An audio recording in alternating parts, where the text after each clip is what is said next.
बात करते हैं हमारे पास रियल नंबर चैप्टर की। तो रियल नंबर से पहले आप लोगों ने जो 9th क्लास में चैप्टर पढ़ा है उसके ऊपर बात करते हैं थोड़ी सी, उसके बाद हम रियल नंबर के बारे में बात करेंगे। फर्स्ट हमारे पास आता है नेचुरल नंबर। तो नेचुरल नंबर हमारे पास क्या होता है, कैसे होता है? तो नेचुरल नंबर के हमारे पास सबसे पहले जो भी हमारे पास काउंटिंग नंबर होते हैं उनको हम क्या बोलते हैं, नेचुरल नंबर। जैसे कि आप लोग क्लासेस में आपको बोल दिया जाए कि आपको बच्चों को काउंट करना है, तो आप कैसे स्टार्ट करोगे, 1 2 3 4 अप टू सो ऑन। तो वो हमारे पास कौन से नंबर हो जाते हैं, वो हमारे पास हो जाते हैं नेचुरल नंबर, जिसको हम डिनोट करते हैं कैपिटल एन से। किससे डिनोट करेंगे, कैपिटल एन से। नेक्स्ट हमारे पास आता है नेचुरल नंबर के बाद हमारे पास आते हैं होल नंबर्स। होल नंबर्स को हम डिनोट करते हैं कैपिटल डब्ल्यू से। और नेचुरल नंबर के बाद होल नंबर आएंगे तो हमारे पास कुछ ना कुछ मतलब कुछ तो ऐड हुआ होगा। तो होल नंबर में हमारे पास क्या ऐड कर दिया हमने, हमने एक जीरो और ऐड कर दिया, और उसके बाद सारे के सारे जितने भी नेचुरल नंबर थे वो सभी मिलाकर हमारे पास क्या बन गया, एक होल नंबर बन गया। मतलब इसको मैं इस तरीके से भी लिख सकता हूँ कि एक तो मेरे पास जीरो है और सारे के सारे नेचुरल नंबर मिलने के बाद हमारे पास ये पूरा क्या बन चुका है, होल नंबर बन चुका है। नेक्स्ट हमारे पास आते हैं इंटीजर्स। इंटीजर्स भी आप लोग प्रीवियस क्लासेस में पढ़कर आए हो। इंटीजर्स क्या होते हैं, इसको हम डिनोट करते हैं कैपिटल जेड से। जेड, इसकी हमारे पास नोटेशन होती है, कई बच्चे आई लिखते हैं तो वो आई नहीं होता भाई, जेड होता है। और इंटीजर्स हमारे पास कौन से नंबर होते हैं, जिसके अंदर हमारे पास सभी के सभी नेचुरल नंबर आएंगे, जीरो भी आएगा और नेगेटिव वाले नंबर्स भी आएंगे। नेगेटिव वाले नंबर्स का मतलब जैसे कि हमारे पास -4 हो गया, -3 हो गया, -7 की बात करूं ये भी हमारे पास एक इंटीजर है। मीन्स जो भी हमारे पास नेगेटिव नंबर होंगे, नेगेटिव से नंबर जो आएंगे, जैसे कि यहाँ पे -3 है, -2 है, -1 0 1 2 3 अप टू इन्फिनिटी तक चलते रहते हैं। तो ये हमारे पास कौन से नंबर हो जाते हैं, इंटीजर्स। नेक्स्ट इसके बाद हमारे पास आता है रेशनल नंबर।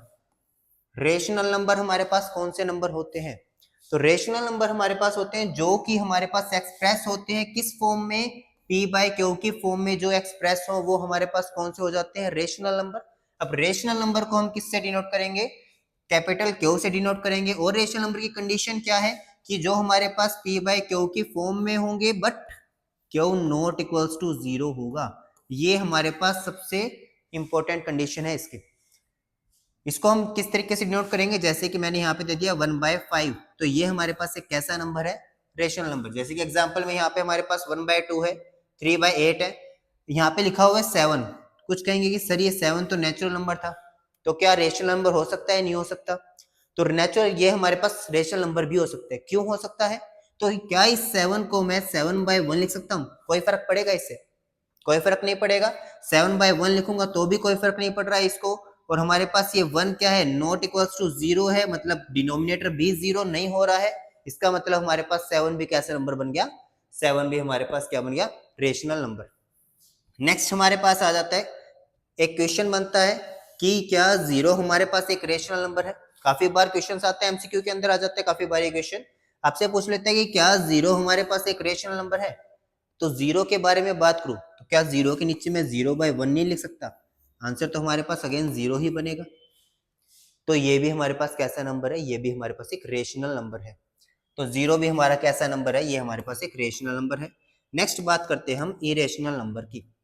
अब इरेशनल नंबर हमारे पास क्या हो जाते हैं, जो कि can not be written as p by q की फॉर्म में, जो रिप्रेजेंट ना किए जा सके, मींस जो रेशनल ना हो वो बनेंगे आपके इरेशनल नंबर। अब हमारे पास इसमें क्या बोल दिया कि can not represent as p by q form and q not equals to 0। इसको हम डिनोट करेंगे कैपिटल क्यू डैश से भी, और इसको हम आई से भी डिनोट कर सकते हैं। जैसे कि हमारे पास √2 √3 √5 इस तरीके से जो कि हमारे पास रूट की फॉर्म में होंगे सारे नंबर, वो हमारे पास कैसे होंगे। अब सारे नंबर नहीं कह सकते, सारे नंबर नहीं कह सकते जो कि रूट की फॉर्म में हो। रूट की फॉर्म में अगर मैं यहाँ पे आपको दे दूं 9, तो क्या ये हमारे पास एक रेशनल इरेशनल नंबर बनेगा? ये हमारे पास बनेगा रेशनल नंबर। क्यों? क्योंकि √9 हमारे पास किसका होता है, 3 का। √9 का स्क्वायर रूट हमारे पास क्या हो जाएगा, 3। तो ये हमारे पास कैसा नंबर नहीं बनेगा, ये हमारे पास इरेशनल नहीं बनेगा, ये हमारे पास एक रेशनल नंबर होगा। अगर मैं बोल दूं आपसे √6, क्या ये हमारे पास एक इरेशनल नंबर है? तो √6 को मैं किस तरीके से रिप्रेजेंट कर सकता हूँ, √6 को मैं रिप्रेजेंट कर सकता हूँ √2 इंटू √3 से। तो इन दोनों की जब मैं प्रोडक्ट करूंगा तो मेरे पास क्या बन रहा है, √6। तो ये हमारे पास √2 भी एक इरेशनल नंबर है, √3 भी एक इरेशनल नंबर है। और जब दो इरेशनल नंबर की हम प्रोडक्ट करेंगे तो भी हमारे पास एक इरेशनल नंबर ही बन रहा है। तो वो हमारे पास क्या हो गया √6। तो ये भी हमारे पास एक कैसा नंबर है, इरेशनल नंबर। नेक्स्ट हमारे पास आ जाते हैं, अब इरेशनल नंबर के बाद हमारे पास दो टाइप के नंबर हो जाते हैं दोबारा अगेन, एक टर्मिनेटिंग नंबर होता है, एक नॉन टर्मिनेटिंग। अब ये टर्मिनेटिंग और नॉन टर्मिनेटिंग क्या होते हैं? टर्मिनेटिंग नंबर हमारे पास होते हैं कि जो कि हमारे पास एक फाइनाइट नंबर ऑफ डिजिट्स के फॉर्म में आगे रिप्रेजेंट हो और उसके बाद हमारे पास वो कंप्लीट डिवाइड हो जाए। कहने का मतलब मींस हमारे पास उसके अंदर क्या बने, रिमाइंडर हमारे पास 0 बन जाए, तो वो हमारे पास एक कैसे नंबर बनेंगे, वो हमारे पास बन जाएंगे आपके टर्मिनेटिंग नंबर। इसके बाद हमारे पास आता है non terminating number. Non terminating number हमारे पास वो ऐसे नंबर बनेंगे जिनका हमारे पास रिमाइंडर 0 ना हो। जैसे कि एग्जांपल के लिए मैं ले सकता हूँ 1/3। जब आप इसको डिवाइड करोगे तो ये हमारे पास कैसा बनेगा, ये हमारे पास 0.3333 अप टू सो ऑन चलता रहेगा। तो ये हमारे पास एक कैसा नंबर बनेगा, ये हमारे पास एक बनेगा नॉन टर्मिनेटिंग नंबर। अब नॉन टर्मिनेटिंग नंबर में भी हमारे पास दो टाइप्स आ जाते हैं। अब वो दो टाइप हमारे पास क्या क्या है, एक तो आ जाता है रिकरिंग और एक आ जाता है नॉन रिकरिंग डेसिमल्स। अब रिकरिंग डेसिमल्स को हम बोल सकते हैं साथ में इसको रिपीटिंग, इसका अनदर नेम हमारे पास क्या है, रिपीटिंग नंबर। और दूसरा हमारे पास नॉन रिकरिंग का हमारे पास क्या हो जाएगा, नॉन रिपीटिंग। अब रिपीटिंग नंबर हमारे पास कौन से नंबर हो जाते हैं, जैसे कि अभी मैंने अभी ये एग्जांपल लिया, ये मेरे पास एक कैसा नंबर है, क्योंकि जब हम डिवाइड कर रहे हैं तो हमारे पास सेम चीज बार बार रिपीट हो रही है 3 3 3 3, तो ये हमारे पास कैसा नंबर बनेगा, ये हमारे पास बनेगा terminating sorry recurring decimal. Next हमारे पास था non recurring decimal. Non recurring decimal हमारे पास कौन से थे, जिसमें हमारे पास चलते तो रहेंगे, नॉन टर्मिनेटिंग का ही टाइप है क्योंकि, तो हमारे पास इसका रिमाइंडर तो 0 होगा नहीं, पर हमारे पास कोई रिपीट नहीं होगा पेयर। पेयर रिपीट होने का मतलब जैसे कि अभी मैं रिकरिंग के अंदर बात करूं तो मेरे पास ये क्या बनेंगे 0.125 मतलब एक पेयर रिपीट हो रहा है, 3 3 का पेयर बन रहा है, तो ये हमारे पास रिपीट हो रहा है, तो ये हमारे पास किस टाइप का नंबर जाएगा, ये हमारे पास जाएगा रिपीटिंग नंबर। अब अगर नॉन रिपीटिंग की मैं बात करूं तो यहाँ पे मतलब कोई भी पूरा पेयर रिपीट नहीं हो, डिजिट रिपीट हो कोई दिक्कत नहीं है, पर पेयर रिपीट नहीं होना चाहिए। तो जैसे कि मैंने यहाँ पे लिया 0.10110 मतलब डिजिट रिपीट हो रही है पर पूरा पेयर नहीं हो रहा। यहाँ पे क्या बना था 110 है, यहाँ पे ये 10 है, यहाँ पे 1110 है, मतलब हमारे पास डिजिट रिपीट है बट पेयर रिपीट नहीं है। तो ये कैसा नंबर बनेगा, ये हमारे पास बनेगा नॉन रिकरिंग या फिर नॉन रिपीटिंग नंबर। नेक्स्ट हमारे पास आ जाते हैं जो कि आपका मेन टॉपिक है रियल नंबर्स। तो रियल नंबर्स की बात करेंगे भाई। रियल नंबर हमारे पास कौन से नंबर होते हैं, जो कि हमारे पास रेशनल प्लस में इरेशनल नंबर मिलाकर जितने भी सारे नंबर बनेंगे वो सारे के सारे हमारे पास कैसे नंबर बनेंगे, रियल नंबर होंगे, और जिसको हम डिनोट करेंगे कैपिटल आर से।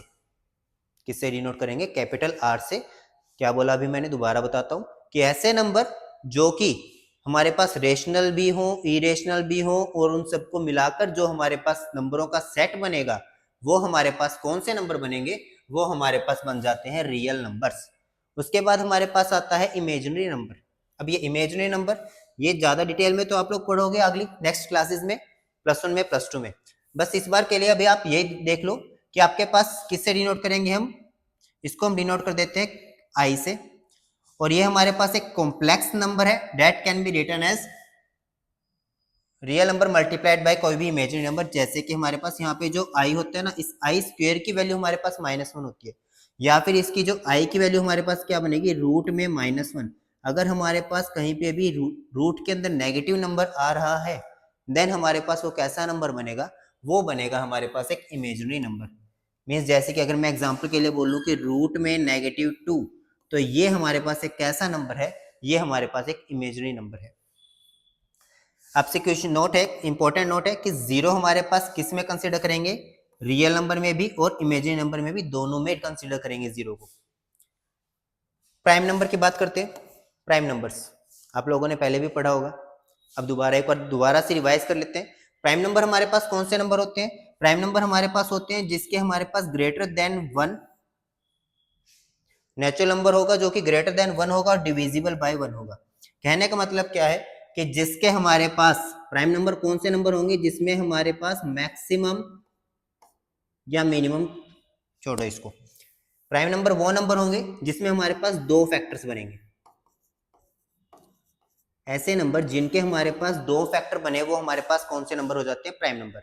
अब प्राइम नंबर में हमारे पास दो फैक्टर का मतलब कि एक तो हमारे पास क्या बनेगा? इटसेल्फ, खुद नंबर, मतलब जो भी नंबर आपको बोला गया है वो नंबर होगा, और हमारे पास क्या होगा? एक 1 होगा। इन दो नंबर के अलावा कोई भी फैक्टर ना बने वो हमारे पास क्या बनेंगे?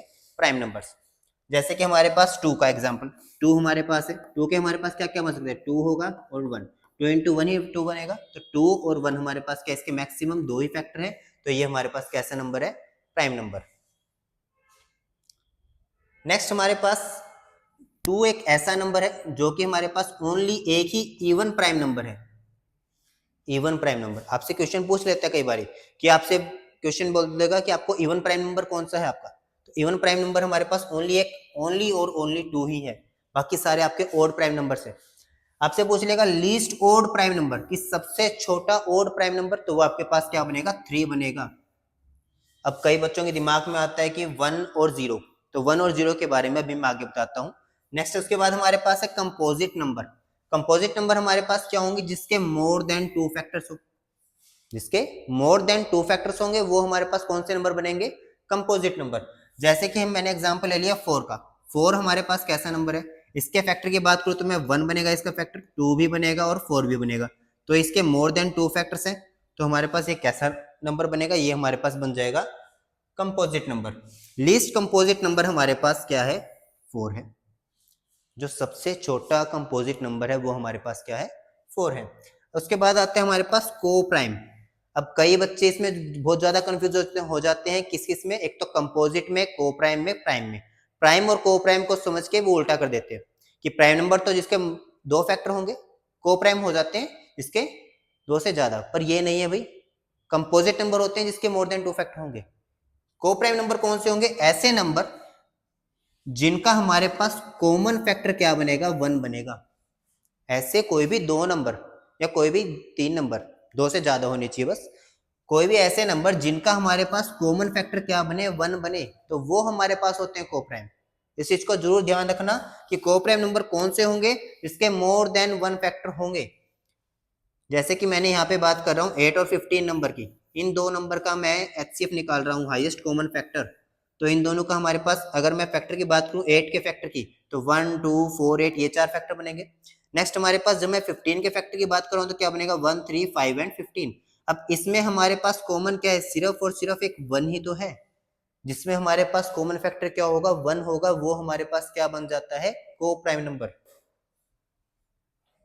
नेक्स्ट उसके बाद ये आपका एक फिगर है जिसके अंदर आपको पता चलेगा कि ये हमारे पास क्या नेचुरल नंबर है, ये हमारे पास कौन से हो जाते हैं? होल नंबर, फिर इंटीजर्स आते हैं, फिर रेशनल नंबर आते हैं, फिर रियल नंबर आ जाते हैं, और रेशनल और इरेशनल नंबर हमारे पास दोनों के दोनों बिल्कुल ही अलग नंबर होते हैं, बस इनका ध्यान रखना। इसी से आपके क्वेश्चन आ जाते हैं जो कि 9th क्लास में है, उसके बाद उसके बारे में कभी बाद में बात करेंगे। नेक्स्ट हमारे पास जो आपके 10th क्लास का टॉपिक चल रहा है, तो हमारे पास एक थ्योरम आती है, मोस्ट इंपोर्टेंट थ्योरम, जिसका हम आगे क्वेश्चंस में यूज भी करते हैं। थ्योरम का नाम है the fundamental theorem of arithmetic.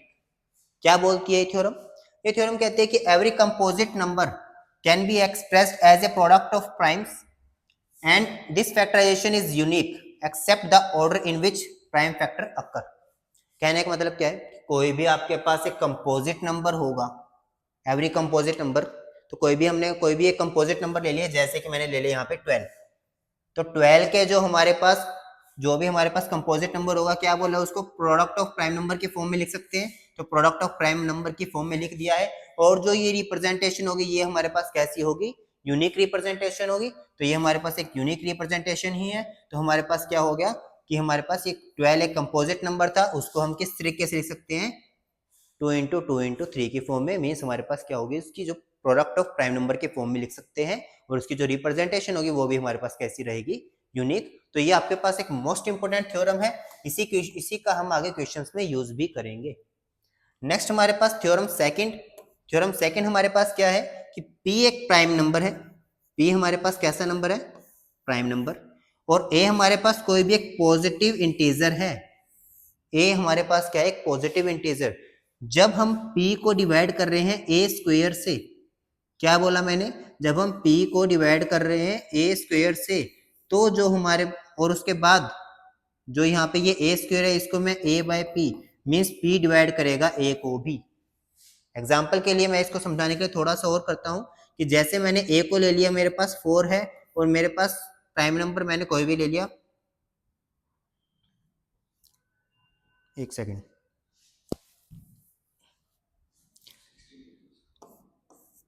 A square मैंने ले लिया 16 और p मैंने कोई भी एक प्राइम नंबर ले लिया जो कि मैंने लिया 2। तो अगर ये जो हमारे पास प्राइम नंबर है ये मेरा अगर 16 को डिवाइड कर रहा है, क्या आया 8 आया, तो क्या इसके स्क्वायर रूट को भी डिवाइड करेगा। स्क्वायर रूट की बात करूँ तो मेरे पास क्या बनेगा, इसका 16 का स्क्वायर रूट मेरे पास क्या बना 4। तो क्या ये हमारे पास जो ये नंबर है ये इसको भी डिवाइड कर रहा है। इसका मतलब हमारे पास क्या है कि अगर हमारे पास कोई भी एक प्राइम नंबर किसी भी पॉजिटिव इंटीजर के स्क्वायर को डिवाइड कर रहा है तो वो हमारे पास उसके स्क्वायर रूट को भी डिवाइड करेगा। और इस थ्योरम का हम आगे क्वेश्चंस में यूज करेंगे। नेक्स्ट की बात करते हैं।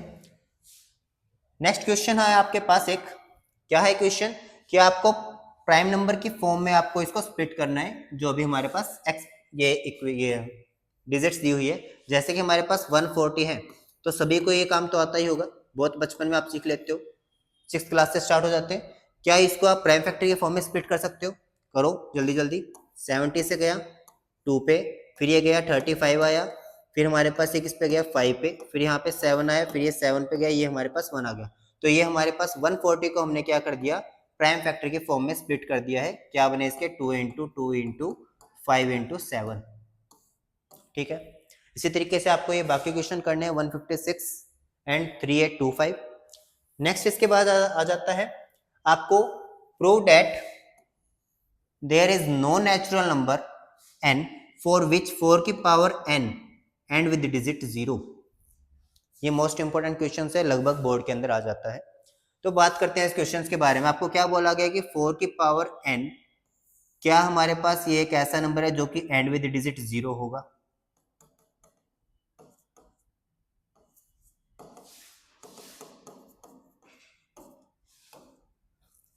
अब बात करते हैं इसके ऊपर। तो सबसे पहले आपको यूं पता होना चाहिए कोई भी नंबर जब हम एंड कर रहे हैं किसी भी 0 डिजिट से तो वो हमारे पास कैसे बनेगा। अगर मैं बात कर रहा हूँ 10 नंबर की, सबसे लीस्ट नंबर हमारे पास जो हमारे पास 0 से एंड हो रहा है वो हमारे पास 10 हो गया। तो 10 की अगर मैं बात कर रहा हूँ तो इसकी अगर मैं फैक्टर की बात करूँ क्या बनेगा, 2 इंटू 5 बनेगा। अगर मैं 20 उठाऊं तो मेरे पास इसके फैक्टर क्या बनेंगे, 2 इंटू 2 इंटू 5। अगर मैं यहाँ पे 30 उठा रहा हूँ तो क्या बन रहे हैं, 2 इंटू 3 इंटू 5।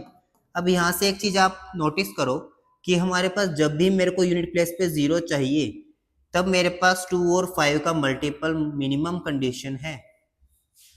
क्या समझे कि जब भी मुझे यूनिट प्लेस पे 0 चाहिए तो मेरे पास 2 और 5 का नंबर होना हमारे पास मिनिमम कंडीशन है।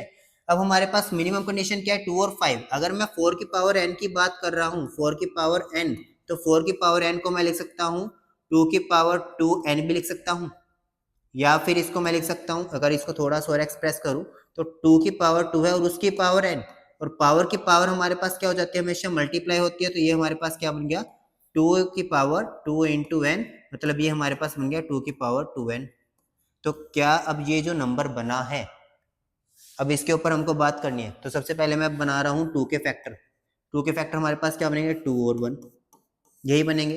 क्या इसके अंदर मेरे पास 5 है कहीं, नहीं है। नहीं है तो ये जो नंबर है कभी भी हमारा किससे एंड नहीं होगा, ये हमारे पास कभी भी 0 से एंड नहीं होगा।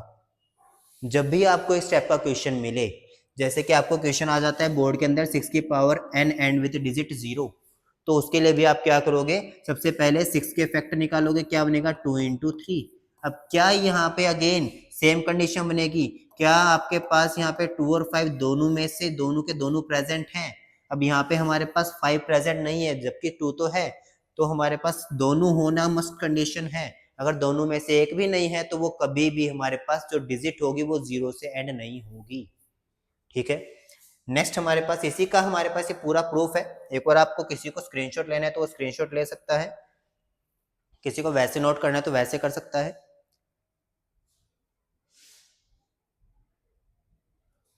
नेक्स्ट की बात करते हैं भाई। क्वेश्चन नेक्स्ट हमारे पास क्या है, नेक्स्ट क्वेश्चन आपके पास ये एक हमारे पास क्वेश्चन है कि 7 into 11 into 13 plus 13 and 7 into 6 into 5 4 3 2 1 plus 5, क्या ये हमारे पास कंपोजिट नंबर है? ये आपको चेक करना है, एक्सप्लेन वाई, क्यों है, ये भी आपको बताना है। तो सबसे पहले जब भी मैं ऐसे क्वेश्चंस की बात करूंगा तो पहले मुझे कंपोजिट नंबर के बारे में पता होना चाहिए, जो कि मैंने स्टार्टिंग में ही बताया था आप लोगों को। कंपोजिट नंबर हमारे पास कौन से नंबर थे? ऐसे नंबर जिनके पास मोर देन 2 फैक्टर्स हों, मोर देन 2 फैक्टर्स, तो वो हमारे पास कौन से नंबर हो जाते हैं? वो हमारे पास नंबर हो जाते हैं कंपोजिट नंबर। अब बात करते हैं क्वेश्चंस के ऊपर। क्वेश्चन हमारे पास क्या है? 7 इंटू 11 इंटू 13 प्लस 13, क्या इसके अंदर से कुछ कॉमन आ रहा है? 13 कॉमन निकाल दो, 13 कॉमन निकालूंगा तो क्या बनेगा? 7 इंटू 11 प्लस 1, तो ये हमारे पास क्या बना? 13।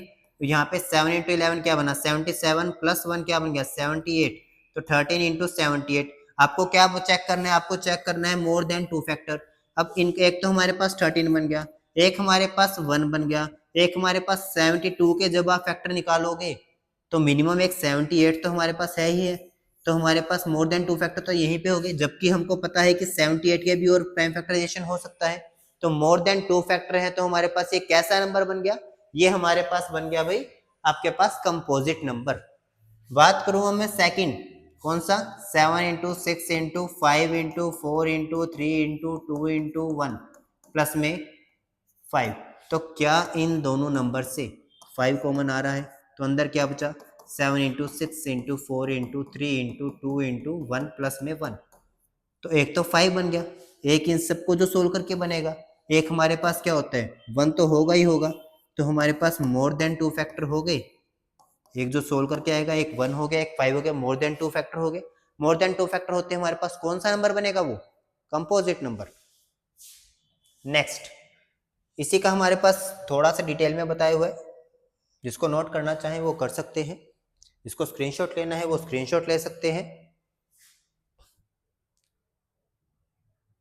नेक्स्ट की बात करते हैं। आपको क्या बोला गया? Finding HCF and LCM of positive integer 90 and 144। आपके पास दो नंबर है जिनका आपको क्या निकालना है? एलसीएम और एचसीएफ।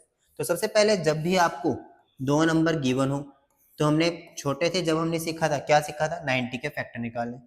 हम 144 के भी फैक्टर निकाल सकते हैं, बिल्कुल इजी तरीका है। तो सबसे पहले 90 के निकाल लेते हैं, क्या बनेगा? 245 आया, फिर ये 3 पे जाएगा, कितना बना? 15, फिर ये हमारे पास 3 पे जाया, ये 5 बना, ये 5 बना, हमारे पास ये आ गया 1। तो हमारे पास 90 के फैक्टर क्या बने? अगर 90 के अगर मैं रिप्रेजेंट करूँ तो क्या कैसे करूँगा? 2 इंटू 3 इंटू 3 इंटू 5। अगर मैं 144 के निकालना चाहूँ तो 2 पे गया, क्या बना? 2 7 जा 2 2 जा, फिर ये 2 पे जाएगा 36, फिर ये 2 पे जाएगा 18, फिर ये 2 पे जाएगा 9, फिर ये 3 पे जाएगा 3, 3 पे जाएगा 1। तो हमारे पास 144 के हमारे पास क्या क्या बने? 144 के बने हमारे पास 2 into 2 into 2 into 2 into 3 into 3। अब आपको क्या बोला गया है? आपको निकालना है एचसीएफ। तो एचसीएफ कैसे निकालते हैं? एचसीएफ का मतलब होता है भाई हाईएस्ट कॉमन फैक्टर। तो मेरे को क्या निकालना है? जो भी उसका हाईएस्ट कॉमन फैक्टर होगा, मीन्स मैक्सिमम जो सबसे बड़ा कॉमन फैक्टर होगा वो निकालना है। तो हाईएस्ट कॉमन फैक्टर इन दोनों में क्या बन सकते हैं? एक तो हमारे पास 3 कॉमन आ रहा है, एक तो हमारे पास ये 3 कॉमन आ रहा है, एक हमारे पास ये 2 कॉमन आ रहा है। तो 2 और 3 हमारे पास इसमें से कॉमन आ रहे हैं, तो हमारे पास क्या बना? 2 इंटू 3, हमारे पास क्या बन गया? 6। एक और 3 भी आ रहा है भाई, तो हमारे पास क्या बना? इंटू 3, तो क्या बना? 3 3 जा 9, 9 2 जा 18, तो हमारे पास क्या बना? 18। इसका क्या है? हमारे पास एचसीएफ है। अब आपको क्या निकालना है? आपको निकालना है एलसीएम। तो एलसीएम निकालने के लिए हम क्या करेंगे? एलसीएम के लिए हम क्या करते हैं? पहले तो इसको पावर के फॉर्म में रिप्रेजेंट करके दिखाता हूँ मैं एक बार। अगर मैं इसको पावर के फॉर्म में रिप्रेजेंट करूँ तो मेरे पास क्या बनेगा? 2 मल्टीप्लाई 3 की पावर 2 है और 5 की पावर 1 है। ये हमारे पास किसकी रिप्रेजेंटेशन थी? 90 की। फिर अगर मैं 144 की रिप्रेजेंटेशन कर रहा हूँ तो मेरे पास क्या बनेगा? 2 की पावर 4 है, 3 की पावर 2 है। अब एलसीएम में हम क्या करते हैं? एलसीएम में हम करते हैं कि जो भी हाईएस्ट पावर होगी, अब 2 की हमारे पास हाईएस्ट पावर कौन सी है? इन दोनों में से चेक करेंगे क्या हाईएस्ट पावर है? 2 की पावर 4 है, तो 2 की पावर 4 हो गया। 3 में हमारे पास हाईएस्ट पावर कितनी है, 3 में हमारे पास हाईएस्ट पावर है 3 की पावर 2, और यहाँ पे 5 के हमारे पास हाईएस्ट पावर कितनी है, तो यहाँ पे 5 कुछ भी नहीं है, तो 5 की पावर 0 लिख सकता हूँ, क्योंकि 5 की पावर 0 किसी की भी पावर 0 क्या होता है, 1 होता है। तो अब इन दोनों में से हमारे पास हाईएस्ट पावर कितनी है, 5 की पावर 1 है। तो ये जो हमारे पास, इसको जब आप सोल्व करोगे तो वो हमारे पास क्या बनेगा, एलसीएम बन जाएगा। किसी को डाउट है? नेक्स्ट, एलसीएम और एचसीएफ की जब हम मल्टीप्लाई करते हैं ना, तो हमारे पास वो दोनों नंबर आ जाते हैं जिनका हमको एलसीएम और एचसीएफ निकालना होता है। कहने का मतलब क्या है कि जब भी हमारे पास कोई भी दो नंबर गिवन है, उन दोनों की मल्टीप्लाई किसके इक्वल होगी, उन दोनों नंबर का एलसीएम और एचसीएफ की मल्टीप्लिकेशन के। जैसे कि अब मैं बात कर रहा हूँ इस क्वेश्चन की ही, तो मेरे पास 96 और 144 हमारे पास क्या है, दो नंबर है, दोनों का हमको क्या निकालना है, हमको निकालना है एलसीएम भी निकालना है और एचसीएफ भी निकालना है। तो मैं एचसीएफ, जैसे कि मैंने पिछले क्वेश्चन में निकाला, कॉमन फैक्टर हम जल्दी निकाल सकते हैं, और एलसीएम निकालेंगे इस फॉर्मूला से। कैसे? तो 96 के अगर मैं फैक्टर की बात करूं तो मेरे पास क्या बनेंगे 96 के फैक्टर, 2 पे गया 48, 2 पे गया 24, 2 पे गया 12, 2 पे गया 6, 2 पे गया 3, 3 पे गया 1। तो ये हमारे पास क्या बन गया 96 के फैक्टर। क्या बने 96 के फैक्टर की अगर मैं बात कर रहा हूँ तो मेरे पास 2 1 2 3 4 5 मीन्स 2 की पावर 5 है मल्टीप्लाई 3 की पावर 1। 144 के अभी मैंने पीछे निकाले थे, क्या बने थे, 144 के बने थे 2 की पावर 4 मल्टीप्लाई 3 की पावर 2, ये बने थे। अब आपको क्या करना है, आपको निकालना है कॉमन फैक्टर, मींस एचसीएफ निकालना है। तो एचसीएफ निकालने के लिए हम क्या करेंगे, एचसीएफ निकालने के लिए इन दोनों में जो भी हमारे पास लीस्ट पावर होगी उसको उठाएंगे। अब 2 की पावर सबसे कम वाली कौन सी है, 2 की पावर 4 है, तो हमारे पास क्या बना 2 की पावर 4 मल्टीप्लाई 3 की, हमारे पास 3 की पावर 1 कॉमन है, तो ये हमारे पास क्या बन गया इन दोनों नंबर का एचसीएफ। फिर हमको एलसीएम निकालना है, तो एलसीएम हम कैसे निकाल देंगे, एलसीएम निकालेंगे हम इसमें जो भी हाईएस्ट पावर होगी उनको उठा लेंगे। हाईएस्ट पावर हमारे पास क्या है, 2 की पावर 5 है, इंटू में 3 की पावर 2 है, तो ये हमारे पास क्या बन गया, एलसीएम बन गया, और वो हमारे पास क्या बना, एचसीएफ। इसकी मल्टीप्लाई करें क्या बनेगा, 2 की पावर 4 क्या होता है 16, 16 इंटू 3 हमारे पास क्या बना 16 इंटू 3 48, तो 48 हमारे पास क्या हो गया, 48 हमारे पास होगा इसका एचसीएफ। अब एचसीएफ मेरे पास आ चुका है, मैं निकाल रहा हूँ इस फॉर्मूला से एलसीएम।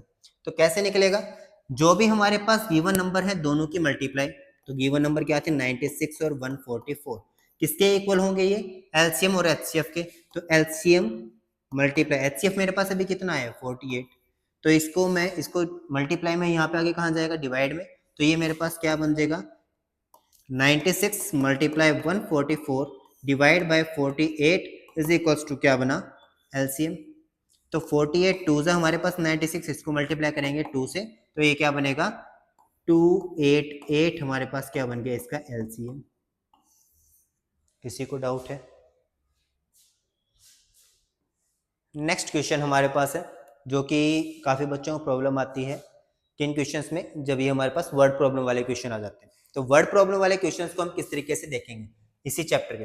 बच्चों को पता नहीं चलता कि हमको किस में एलसीएम निकालना है और किस में एचसीएफ निकालना है, तो मैं आपको भाई दो ही चीज बता रहा हूँ। एक आपके पास कंडीशन आएगी मिनिमम, एक आपके पास आएगी मैक्सिमम। ध्यान रख लेना भाई, मिनिमम में हमारे पास कंडीशन क्या बनेगी, जब भी आपसे मिनिमम की बात करेगा तो आप निकालोगे एलसीएम, और जब भी आपसे मैक्सिमम की बात करेगा आप निकालोगे एचसीएफ। बस ये चीज ध्यान रख लो, इसके बाद आपके पास कोई भी वर्ड प्रॉब्लम के चैप्टर 1 से तो दिक्कत आनी नहीं है। क्या बोला मैंने, मिनिमम के लिए हम क्या निकालेंगे एलसीएम, और मैक्सिमम के लिए क्या निकालेंगे एचसीएफ। जैसे कि अब इस क्वेश्चन में गिवन क्या है, on A morning walk 3 persons step off together and their steps measure 40, 42 and 45 centimeter. What is the minimum distance? क्या बोल दिया, minimum distance each of them should walk to so that each can cover the same distance and complete steps. तो आपके पास minimum की condition है, minimum की condition देखते ही मैंने क्या बताया आपको, क्या निकालना है तीनों का एलसीएम। तो तीनों का एलसीएम निकालने के लिए हमारे पास जो तरीका है, चाहे उससे निकाल लो चाहे आप इस तरीके से निकाल लो। अब हमारे पास तीनों में सबसे पहले किस पे जा रहे हैं, 2 पे जाएगा, 2 पे गया तो 20 है यहाँ पे 21 हुआ, यहाँ पे 45 एज इट इज है। फिर ये 2 पे गए, यहाँ पे हमारे पास क्या बना 10 बना, यहाँ पे हमारे पास कितना बना 21 है, और यहाँ पे हमारे पास 45, नेक्स्ट हमारे पास ये अगेन 2 पे गया, 5 आया, 21 आया, 45 आया, फिर हमारे पास ये किस पे जाएगा 3 पे, तो 3 पे गया 5 7 45 15। नेक्स्ट फिर ये हमारे पास 3 पे जाएगा 5 7 5, फिर ये 5 पे गया तो 1 7 5 1, और फिर ये हमारे पास 7 पे गया तो हमारे पास क्या हो गया कंप्लीट 1 1 1। तो अब यहाँ पे हमारे पास क्या बना, इन सब के प्रोडक्ट कर दो, 2 इंटू 2 4 4 5 4 2 जा 8 8 3 जा 24 24 3 जा 72 72 को जब हम मल्टीप्लाई करेंगे किसके साथ 35 से, तो 72 मल्टीप्लाई 35 क्या बना 5 2 जा 10 5 7 जा 35 और 36 3 2 जा 6 3 7 जा 21, तो हमारे पास क्या बना 0 2 4 5 2, तो 2520 हमारे पास क्या बन गया, इसका आंसर बन गया। ठीक है, नेक्स्ट क्वेश्चन की बात करते हैं। नेक्स्ट आपको प्रूव करना है √2 को इरेशनल। मोस्ट इंपॉर्टेंट क्वेश्चन है, 100% आपको बोर्ड एग्जाम में पाएगा, बोर्ड एग्जाम हो या स्कूल के एग्जाम हो सभी में पाएगा आपको। √2 को इरेशनल प्रूव करना, या √5 को बोल देगा, √7 को बोल देगा, √3 को बोल देगा, मतलब कोई भी रूट के अंदर हमारे पास एक ऐसे डिजिट जिसको आपको इरेशनल प्रूव करना होगा।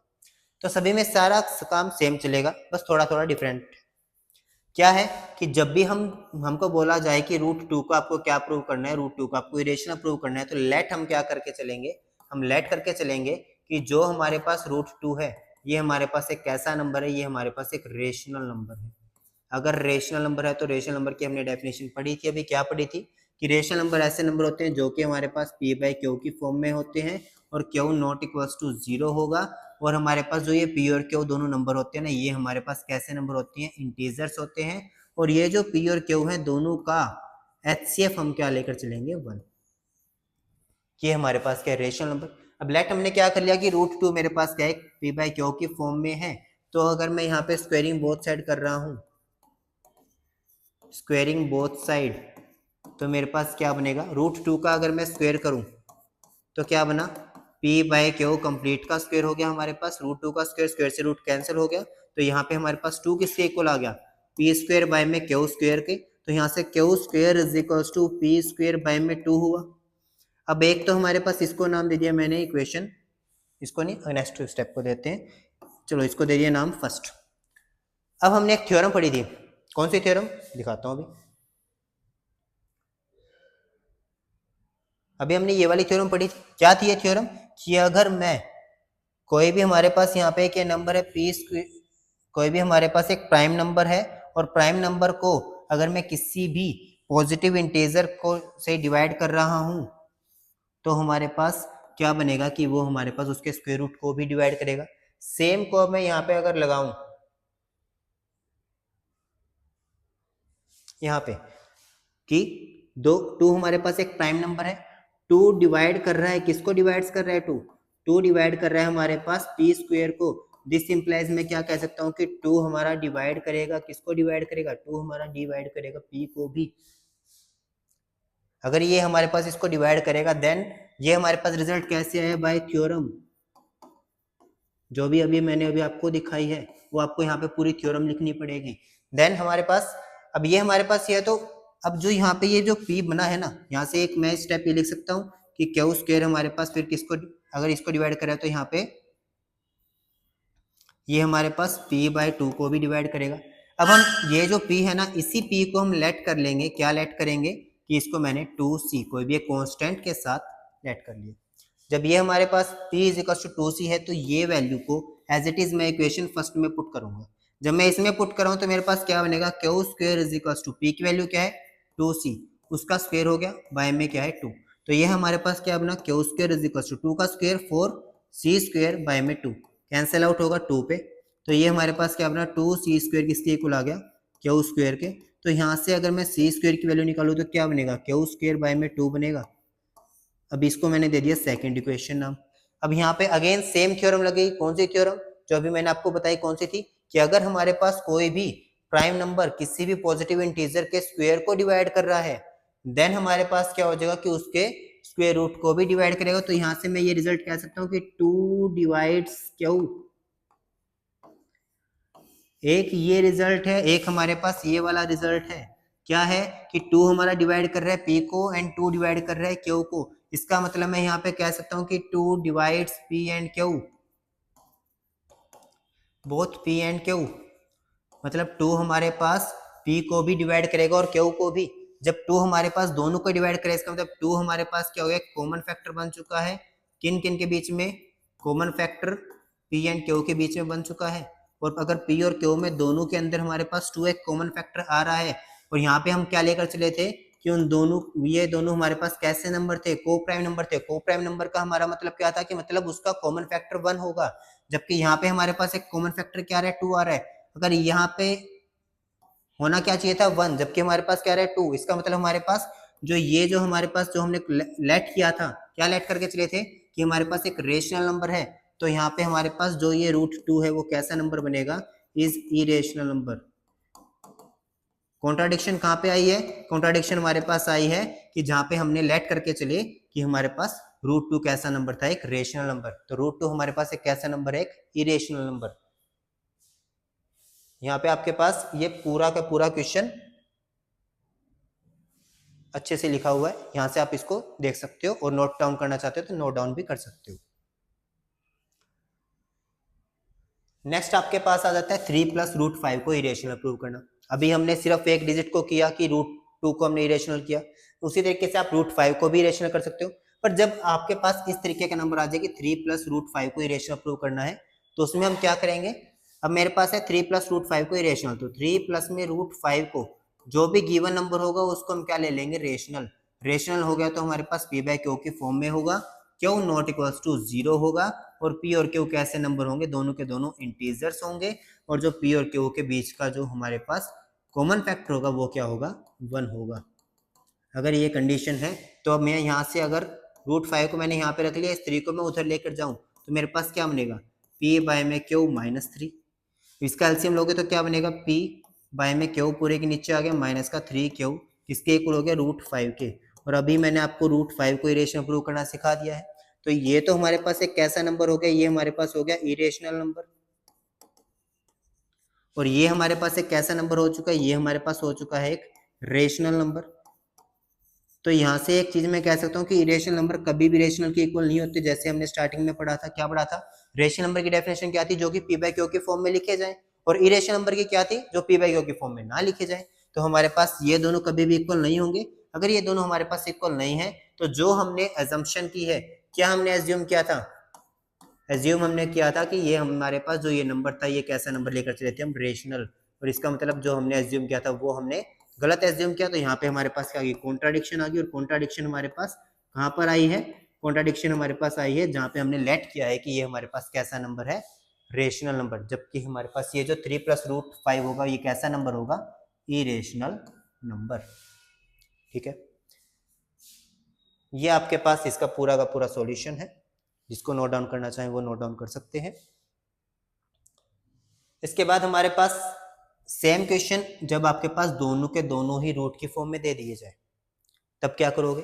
तो सेम लगभग सारे स्टेप सेम चलेंगे कि हम लेट करेंगे अगेन कि √3 प्लस में √5 एक कैसा नंबर होगा? ये हमारे पास एक रेशनल नंबर होगा, P/Q की फॉर्म में होगा, और Q not equals to 0। Same condition आप लोग सारे लिख लोगे। अब मेरे पास ये जो नंबर है, अगर मैं इसकी एक को वहां लेके जाऊं तो मेरे पास क्या बनेगा? √5 इज इक्वल्स टू P/Q -√3 बन जाएगा। अगेन सारे स्टेप लगभग सेम चलेंगे। तो squaring both side, squaring both side करोगे तो हमारे पास क्या हो जाएगा यहाँ पे कि √5 का स्क्वायर किसके इक्वल हो जाएगा? P/Q -√3 पूरे का स्क्वायर के। अब स्क्वायर से रूट यहाँ पे कैंसिल हो गया तो ये तो क्या बन गया? 5 बन गया। यहाँ पे हमारे पास अब ये क्या है? ये हमारे पास a - b का होल स्क्वायर की आइडेंटिटी। तो क्या थी आइडेंटिटी? आपने 8th क्लास में पढ़ी थी, a² + b² माइनस का 2 टाइम्स ab। तो यहाँ पे अब ये वैल्यू पुट करोगे तो a का काम कौन कर रहा है? यहाँ पे P/Q कर रहा है, तो P²/Q² प्लस में b का काम यहाँ पे कौन कर रहा है? √3। तो हमारे पास √3 का स्क्वायर हो गया तो क्या हो गया? 3 हो गया। माइनस का 2 टाइम्स a की वैल्यू क्या थी? P/Q, और b की वैल्यू हमारे पास क्या थी? √3। तो जब इसको सोल्व करोगे तो आपके पास क्या बनेगा, 5 एज इट इज है, ये प्लस का 3 है, इधर आके क्या बनेगा माइनस का 3, ये प्लस का p square by q square, इधर आके क्या बनेगा माइनस का p square by q square is equal to हमारे पास क्या बच गया माइनस का 2 multiply p by q multiply √3। अब इसको थोड़ा सा एक बार सिंप्लीफाई करें तो यहाँ से इसको सोल्व करोगे तो क्या बनेगा 2 बनेगा, तो ये हमारे पास क्या बना 2 माइनस में पी स्क्वायर बाय में q square is equals to -2 multiply p by q multiply √3। अब हम क्या करेंगे √3 को तो यहाँ रखेंगे, बाकी सभी को उधर लेकर जाएंगे। तो इसको अगर एक बार थोड़ा सा सोल्व करूँ तो ये क्या बनेगा 2 क्यू स्क्वायर माइनस में पी स्क्वायर बाय में क्यू स्क्वायर, ये बन गया। अब ये 2 यहाँ पे मल्टीप्लाई में है तो यहाँ पे आगे कहाँ पे जाएगा डिवाइड में, ये क्यू यहाँ पे डिवाइड में है तो कहाँ पे जाएगा मल्टीप्लाई में, ये पी हमारे पास मल्टीप्लाई है तो कहाँ पे जाएगा डिवाइड में, और ये नेगेटिव साइन इधर आ गया तो आगे लगा दिया, किसके इक्वल हो गया √3 के। मैंने सिर्फ यहाँ पे √3 को रख लिया, और √3 के बारे में हमको पता है ये कैसा नंबर होता है, एक इरेशनल नंबर। ये इरेशनल नंबर है, जब इसको सोल्व करोगे तो ये हमारे पास क्या बनेगा, एक क्यू से तो ये क्यू कट गया, तो हमारे पास क्या बना, जब इसका साइन को भी अंदर भेजा तो मेरे पास बन गया P square -2 Q square by में 2 पी क्यू, किसके इक्वल हो गया हमारे पास √3 के। अब ये हमारे पास एक रेशनल नंबर है, ये हमारे पास एक इरेशनल नंबर है, और रेशनल हमको पता है कभी भी इरेशनल के इक्वल नहीं होता है। तो हमारे पास अगेन क्या आ चुकी है, कॉन्ट्राडिक्शन आ चुकी है। और कॉन्ट्राडिक्शन कहाँ पर आई है अगेन, कि जब हमने लेट किया, क्या लेट करके चले हम, कि √3 + √5 हमारे पास कैसा नंबर है रेशनल, तो हमारे पास √3 + √5 कैसा नंबर बनेगा, ये हमारे पास एक इरेशनल नंबर बनेगा। किसी को डाउट है, इसको नोट डाउन करना हो यहाँ से कर लेना भाई।